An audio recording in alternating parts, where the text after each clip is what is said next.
Horas Balige Akademi dari tepian Danau Toba yang indah. Oke pemirsa, kita akan menyuarakan lagi ya tentang kemandulan ya, kurangnya keberingasan, macan ompongnya Komisi 3 DPR ini ya dalam memanggil Ketua Mahkamah Agung ini, terutama sekarang yang sedang menjabat Sunarto. Apa rupanya susahnya ya? Kalau Kapolri aja datang, dipanggil RDP datang. Ya, bahkan Pak Prabowo sebelum jadi presiden pada saat dia Menteri Pertahanan datang. Terus Pak Luhut Binsar Panjaitan katanya Menko Saurus pun datang. Terus Jaksa Agung pun bisa datang. Terus kenapa ini? Apa rupanya hebatnya Ketua Mahkamah Agung kok nggak bisa datang? Saya cari-cari di internet, kok nggak pernah ini datang Ketua Mahkamah Agung ini ya? Entah mulai kapan nggak pernah datang ke RDP. Padahal dia pengguna anggaran rakyat, jabatannya pun dari rakyat, manusia biasa juga nya. Ya, memangnya apa hebatnya? Kan bahkan kalian sendirinya Komisi 3 yang menyeleksi mereka itu, hakim-hakim agung itu. Kok nggak mau dia datang gitu loh. Nah, saya baca 21 Agustus di sini RDP Komisi 3 DPR RI dengan Mahkamah Agung. Nah, dengan Mahkamah Agung siapa yang datang? Kita lihatlah yang datang di sini.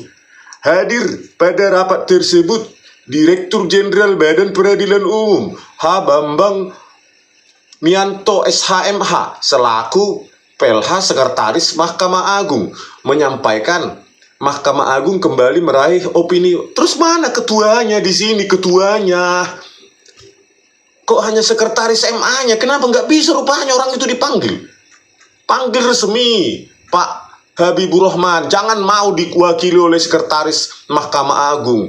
Panggil Ketua Mahkamah Agungnya. Kalian harus bertaring ya. Kalian atas nama rakyat, jangankan memanggil Ketua Mahkamah Agung, demi rakyat pun, presiden pun harus bisa kalian panggil. Apalagi cuma Ketua Mahkamah Agung inilah ya. 21 Rabu 21 Agustus 2024 cuma sekretaris yang datang. Apa nggak kalian tanya mana Ketua MA-nya? Ya, kami yang menyeleksi dia, memilih dia. Kok nggak datang? Kan begitu. Bagaimana sekretaris dengan kapasitasnya yang terbatas bisa menjawab pertanyaan kalian? Kan isu-isu yang meresahkan di publik, di masyarakat. Ya panggil 2025, panggil itu gitu loh. Bukan kita kita menempatkan pejabat ya seperti pejabat layaknya gitu loh. Bukan kita hanya karena dia menggunakan kata agung terus dia merasa wakil Tuhan gitu ya. Wakil Tuhan yang nggak bisa dipanggil gitu, panggil manusia. Kan terus kita lihat lagi beritanya ini. Ya, September 2024 Kamis. Lah, ya, di sini juga Sekretaris MA hadiri rapat dengar pendapat dengan Komisi 3 DPR RI. Terus mana ketuanya? Saya bingung kalian ini kok selalu diwakili oleh Sekretaris Mahkamah Agung. Terus ketuanya ngapain? Memang udah apa kali dia merasa wakil Tuhan kali? Nggak ada itu wakil Tuhan itu. Kalau wakil Tuhan tentu hakim-hakim itu tidak doyan duit. Kita lihatlah kasus gratifikasi ini. Terima gratifikasi 62,8 miliar. Gajal Basaleh dituntut 15 tahun penjara. Inilah hakim agungnya ini, Gajal Basaleh. Artinya ya bego-begoan hepengnya, ya mata duitannya. Itu loh. Jadi nggak ada yang istimewa di mata rakyat. Setiap pengguna anggaran uang rakyat harus kalian panggil, minta pertanggungjawabannya. Jangan seperti kemarin ya. Saya lihat itu Ketua Mahkamah Agungnya Sunarto itu membuat catatan akhir tahun sendiri. Harusnya catatan akhir tahun di depan kalian Komisi 3, karena kalian lah yang menjadi wakil kami. Jangan dia membuat uraian sendiri, catatan dengan versi dia.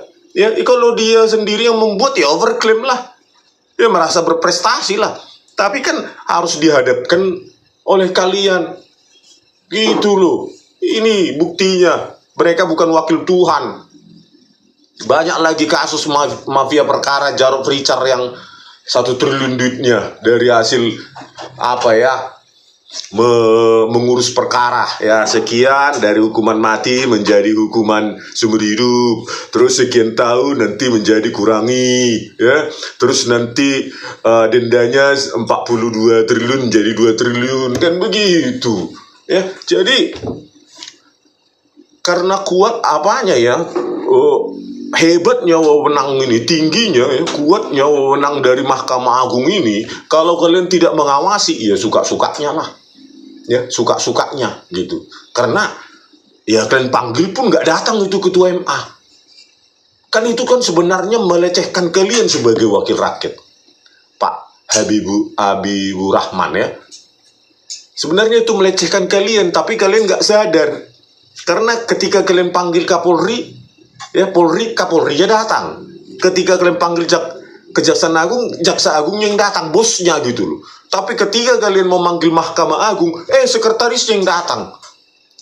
Kan sebenarnya kalian sudah dilecehkan di situ, ya. Wewenang kalian itu sebagai wakil rakyat. Harusnya, ya, sekali lagi RDP, jangan mau RDP dengan Mahkamah Agung kalau ketua Mahkamah Agungnya nggak datang, gitu loh. Kalau dia nggak mau datang, panggil resmi. Nggak mau datang lagi, jemput paksa. Nggak mau lagi, bawa polisi untuk memaksa dia datang. Nggak mau lagi, bekukan anggarannya, selesai. Dia harus bertanggung jawab. Jangan membuat catatan akhir tahun versinya dia sendiri di institusinya. Ya itu nggak fair itu. Ya, sedangkan mahasiswa aja skripsi harus diuji dengan dosen penguji, apalagi ini ketua Mahkamah Agung kan. Jadi itulah saya bilang ya, pesan saya kepada Habibur Rahman sebenarnya, ya, saya tidak tahu ya. Sebenarnya saya keberatan dengan penggunaan kata agung, karena agung itu hanya milik yang yang maha kuasa itu, gitu loh. Jadi karena mentang-mentang menggunakan agung, mereka merasa agung di atas kalian, di atas kita manusia, merasa wakil Tuhan. Ya, sebenarnya kalau kita rujuk ke Amerika, itu kan namanya Supreme Court. Supreme Court Judge. Supreme itu artinya tertinggi. Berarti mereka harusnya sebenarnya bukan menggunakan kata hakim agung atau mahkamah agung, tetapi hakim tertinggi, mahkamah tertinggi. Itu kan harusnya kalian koreksi Komisi 3 ya. Ini penting istilah ini, karena kalau menggunakan kata agung seolah-olah mereka di atas manusia. Ya. Jadi ganti aja lah Mahkamah Agung itu menjadi mahkamah tertinggi. Jadi dia tidak merasa seperti wakil Tuhan. Ya, buktinya itulah Ghazal Basaleh, ya, Jarod Richard, 1 triliun, 1 miliar per perkara, berarti ada 1000 perkara itu sudah ancur-ancuran di Mahkamah Agung itu. Ya. Jadi gantilah diksinya, ya, supaya kita menempatkan yang agung itu benar agung. Jangan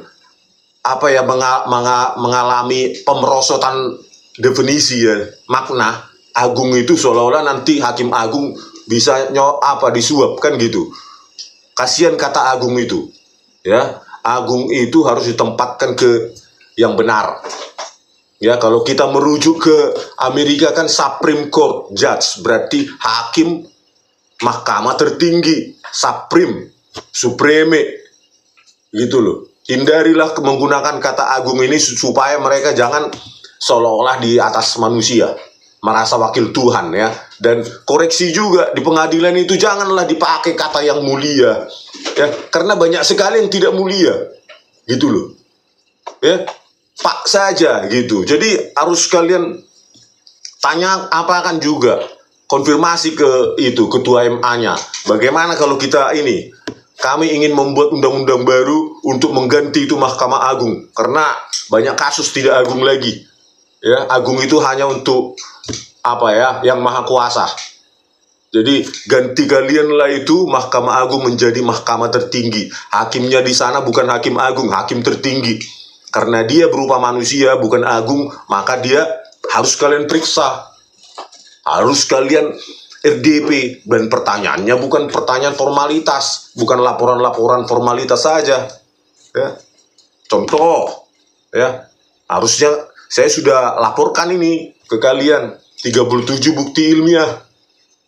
Ya, bagaimana video CCTV rekayasa kasus Jessica Kumala Wongso direkayasa oleh Tito Karnavian dan Krisnamurti sebagai Kepala Polda Metro Jaya dan Direktur Reskrimumnya Polda Metro Jaya 2016. Dua orang itu otak rekayasa video CCTV sudah saya emailkan. Mana hasilnya?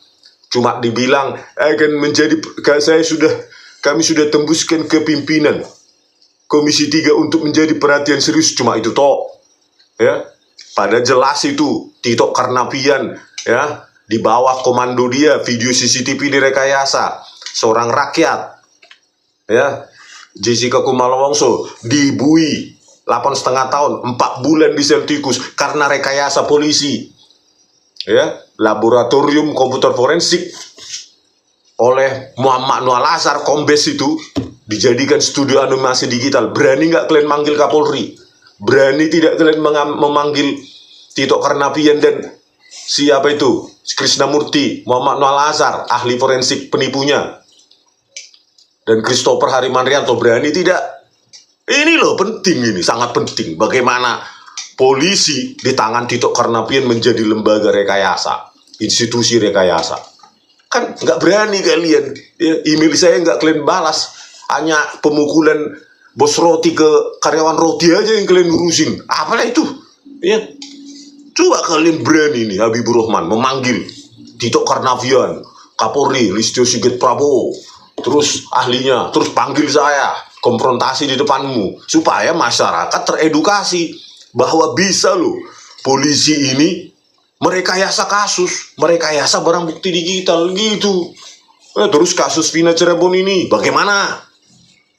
Ya, data saintifik, ya, bukti ilmiah, ekstraksi SMS, kenapa tidak dijadikan pertimbangan hakim itu? Ya, Hakim Yohanes Priyana, Jupriyadi, Burhan Dahlan, kenapa kok semena-mena?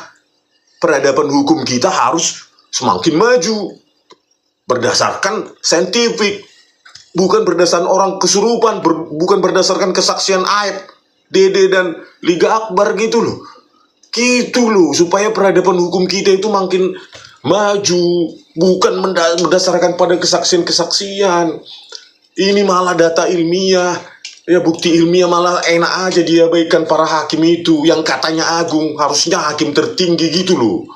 Makanya perlu dikoreksi itu diksi itu. Belum lagi kalian tanyakan kepada Kapolri, kenapa itu dia berjanji novum akan mencari novum untuk pembantaian 6 laskar FPI. Bagaimana kelanjutannya? Padahal kalian tahu sendiri kan, polisi memerintahkan menghapus data HP dan CCTV di rest area KM 50. Rest area KM 50-nya juga dibongkar. Ya, banyak lagi. Terus kebetulan yang sempurna CCTV di KM 49 sampai 72 fiber optiknya terputus. Ya, terus konsistensi ke penembakan, ditembak di itu 3 sampai 4 di dada kiri, padahal katanya pembelaan diri. Kan banyak sekali yang kalian bisa kupas loh, banyak kalian dukung itu Presiden Prabowo dan Menteri HAM-nya Anatolius Pigai untuk membongkar itu semua penegakan hukum, apalagi pelanggaran hak asasi manusia yang berat, pelanggaran HAM berat. Kalian baca itu keterangan pers Komnas HAM, banyak yang bisa kalian. Ya, intinya Habibur Rahman, kalau Anda orang bersih, ya, tidak pernah maling uang rakyat, tidak pernah menyolong uang rakyat, maka Anda tidak takut disprindik, diancam-ancam sprindik, di remote control. Ya, kalau Anda, intinya itu, ya, kalau Anda bersih, maka Anda tidak takut apapun. Gitu. Kecuali kalau ya Anda jawab sendiri kan gitu. Kalau Anda bersih, lakukan hakmu.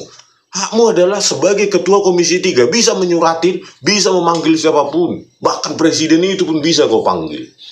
Ya, itulah namanya Anda itu wakil rakyat, benar-benar wakil rakyat. Belajar pada ya negara-negara maju ya. Seperti Jepang itu, Perdana Menterinya pun bisa dipanggil. Bayangkan, apalagi cuma Ketua Mahkamah Agungnya. Ya, Perdana Menterinya aja bisa dipanggil di sana. Ya. Saya nonton itu tiap hari waktu kuliah. Ya, waktu kuliah saya 15 tahun lalu ya. Jadi, itulah, jangan mandul kalian, jangan jadi penakut. Ya. Perbaikilah ini semua ya. Dengan cara jangan takut, panggil itu, terutama Ketua Mahkamah Agung Sunarto. Ya, karena saya lihat nggak pernah dipanggil ya, cuma diwakili Sekretaris Mahkamah Agung. Memang dia siapa? Sama-sama manusianya kita, kebetulan punya jabatan dia, dan itu pun kalian yang menyeleksi. Ngapain takut? Ya ngapain sungkan-sungkan? Panggil, biar kita tonton dulu argumentasi dia sebagai Ketua Mahkamah Agung terkait dengan ya perkara-perkara hukum yang meresahkan masyarakat. Yang saya bilang tadi, 3 tadi itu. Ya. Oke, pemirsa ya, semoga Komisi 3 DPR ini bukan menjadi macan ompong atau kucing meong yang hanya berani memanggil kasus-kasus receh seolah-olah pahlawan kesiangan, padahal karena tingkat Polres aja ya, Kapolres aja levelnya. Ya kami nggak terbawa apalah di situ. Ya, tidak terbawa emosi kalau kami hormat ya tadi itu. Panggil coba Kapolri, Tito Karnavian, Krisnamurti, Muhammad Noel Azhar, Ketua MA semua kau panggil. Ya. Dan harus sering dipanggil, tiap bulan panggil Ketua MA itu, semua pimpinan lembaga tinggi itu. Ya, supaya mereka bisa bertanggung jawab pekerjaannya kepada rakyat. Oke pemirsa, sekian dan terima kasih. Horas.